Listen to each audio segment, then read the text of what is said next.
Hey everybody, Kyle Sasser here with Keller Williams, St. Petersburg, and also host of the Great Things Tampa Bay podcast. And I've been having, excuse me, as you can see, I got my 3 layers on because it is cold as hell this morning. Saw a friend of mine posted that it was 23 degrees out in Plant City. So Bob, hats off to you for putting up with that. We're also doing an interview today regarding strawberry farming, so that should be pretty interesting. It'd be interesting to hear what he thought about the freeze. So, but today I wanted to talk about, we've had this package, and it delivered to us around Christmas, and I have it here in the car with me. Yeah.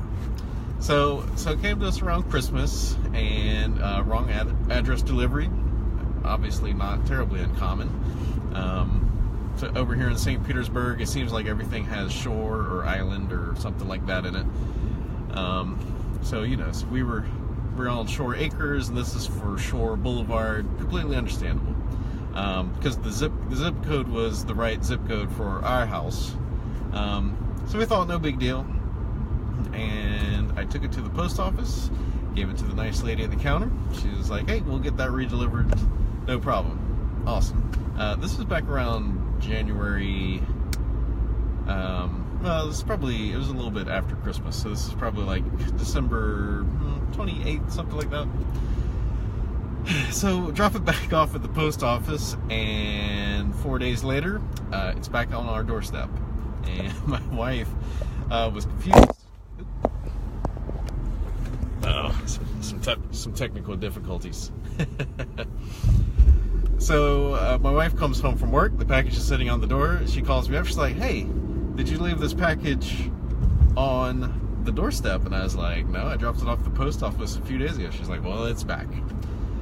So, I looked the package over and, figure out what exactly is wrong with it. Take it back to another post, and the post office I dropped it off with, it's not like I dropped it off in St. Petersburg. I dropped it off in Brandon, so it made its way all the way through multiple post office routing and delivery people, and ended up with the wrong address delivery again. Originally I tried to look the person on the address up. I reached out to them via Facebook, and I don't know if they just don't monitor Facebook. Some people don't, but I'm trying to get this package to them. So long story short, so the package came back to us. I took it to another post office and explained to them the issue. I was like, "Hey, the zip code's wrong. Here's the correct zip code, blah, blah, blah." They said, "Hey, we don't want it. I can't take it over the counter. Leave it for your carrier, because they shouldn't have delivered it in the first place."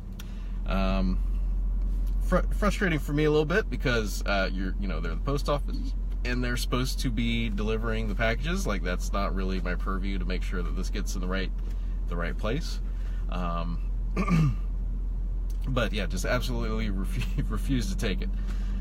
So we brought it back to the house and left it out for the carrier for 2 or 3 days, and we have one of the walking carriers, and basically did not pick the package up.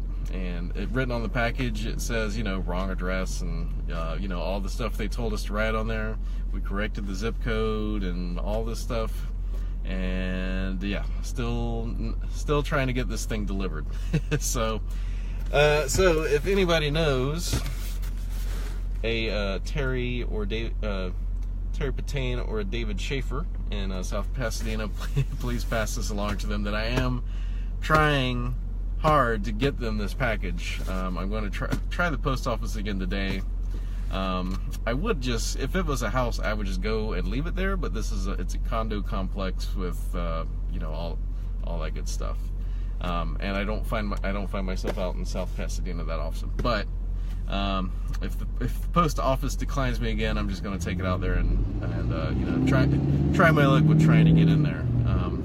So pretty fun experience here. The post office gets things right 99 times out of 10. One of my other businesses, we've done thousands and thousands of post office shipments. And honestly, their rate is about 99%. So like and actually, it's probably even better than that.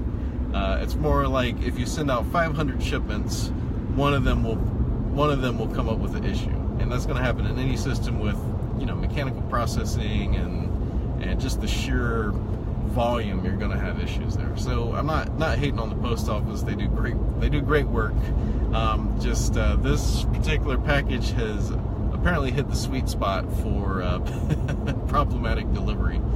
So anyway, thought I'd share my experience. Thanks for tuning in, and I'll talk to y'all later.